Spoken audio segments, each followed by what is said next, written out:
Бул мыйзам өзү негизи илгери Союз убагында өтө күчүндө болгон экен. 1999 жылдан тартып жаратылган чыгармалардын, ырлардын авторларына ырды аткаруучулар кыргыз патентке акы төлөш керек деген токтом чыккан. Бирок бул жагдайдын аты болгон менен заты билинбей келгенин обончулар тастыкташат. Анан ошол обончулардын ырларын ырдагандар гана той аштардан акча таап, бирок обончуларга көңүл бурулбай калган. Биз кыргыз патенттен акча алып турабыз. Жылына негизи алышыбыз керек, бирок 2 жылда, 3 жылда бир телефон чалуу болот. Барабыз, сага ушунча акча чыгыптыр дейт, алабыз. Канча алып? Бирок негизи мындайча айтканда туңгуюк кайсыл кафе ресторандан канча сом чогултту, кайсы радио теледен канча сом алды, ал жөнүндө отчет берилбейт.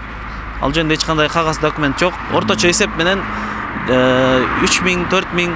Ар бир ырдын авторлорунун автордук укуктары эске алынбай калып жатканын жаратуучулар белгилешет. Эгер кафе, ресторанда аткарылган ырлар үчүн ресторандын ээси, ырчы, музыканттардан акы алып, кыргыз патентке акча төлөп бере турган болсо, обончу композиторлор үчүн жакшы болмок дейт ырчы Эмил Балтагулов.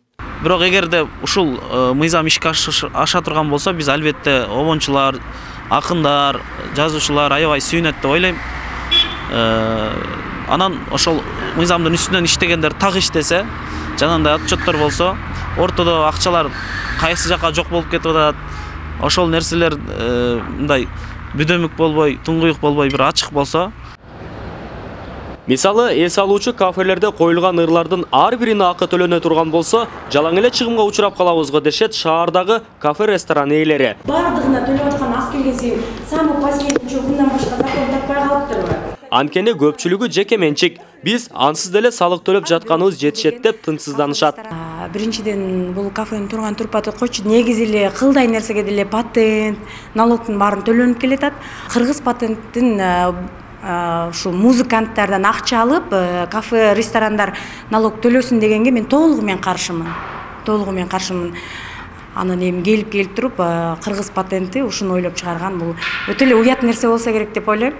Бул тургай ар бир телеканалдардан кеткен ырлар үчүн дагы телеканал ырчыларга гонорар төлөшү керек деген кыргыз патент талап кылууда. Эгер андай болбосо, ырдын авторлору менен келишим түзүүнү билдирди. Ал эми кыргыз патенттин өкүлдөрү бизге интервью берүүдөн баш тартты.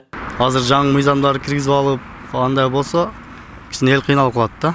Ал ырды мисалы канча жылдар бою изденип, аракет кылып, ошонун натыйжасында ошол немеге жетишти.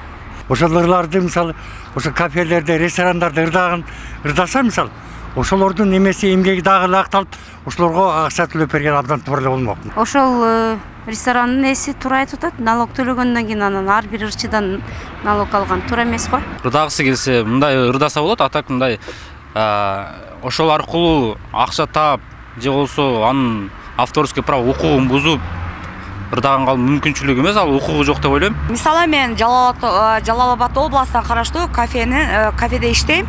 Мен кайер экенин айта албайм.